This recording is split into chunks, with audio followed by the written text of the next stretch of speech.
the big thing is AI agents, and I think it's probably along the same. I think it was Sequoia who had this big AI conference, or it's a small one within their group, but it was very interesting where they talk about the AI agents, where you're going to have now maybe the one person trillionaire or $1 trillion unicorn, and all he has is, or she has is AI agents running all these different things and tasks. They're able to work together. They almost become their own neural network, working together. I don't know how far along that's in the future, but that being able to do that and create those things would be What do you think? interesting to see. It is interesting, though, just how you can see profit margins coming down. So, things become so much more competitive because, as you say, if you Mm-hmm. have one person running a company that is, a lot of AI agents doing the work. Previously, you had to, let's say it's a development company, you would have a handful of developers, you'd have a marketing person, a designer. Now they're all just agents. So, that industry becomes, you can get a custom built app for hundredths of the price that you could before. Yeah. It's going to be interesting to see how that shapes it, and also It's like, again, manufacturing.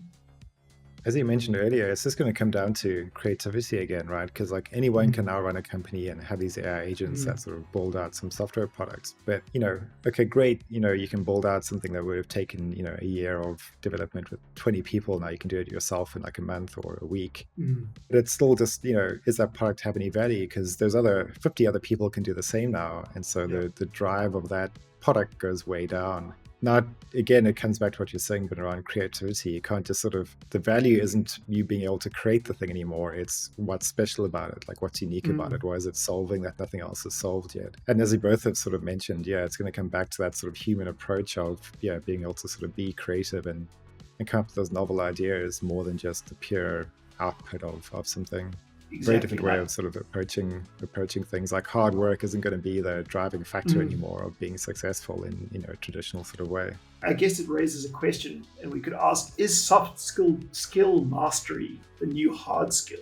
And you think you go and you study things or you work on creating hard skills. How do you do this process? What are the skills you need? But are the soft skills that we need to master things like empathy, communication, leadership? And it's so interesting, just coming back to this book, Psychology of Money.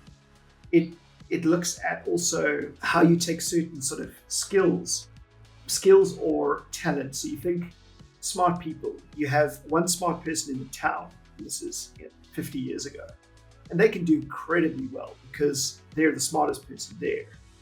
But now, with the internet, things are expanded. So maybe now you start competing about, are you the smartest business owner in your certain state that you're in? And now it's global.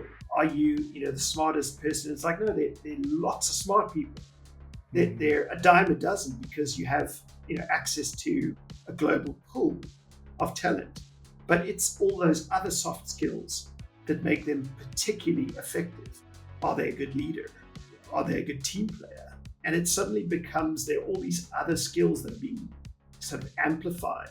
If we had to say, what should you be focusing on to future-proof your job? It's, how good are you at all those other pieces, not necessarily the hard skills, those soft skills.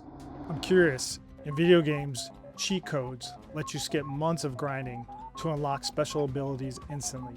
Have you ever wished for something similar for your software challenges? What if there's a way to instantly access 20 plus years of specialized expertise instead of developing it all internally? What if you could solve in weeks what might otherwise take months or years? Would you agree that most organizations face a steep learning curve when implementing new software solutions? At my company Impact, we serve as that cheat code for companies looking to transform complex software into intuitive experiences that users love and that drive real business results. Would it be valuable to explore? And how might this work for your specific situation? Visit impact.io for a free strategy session focused on your unique challenges.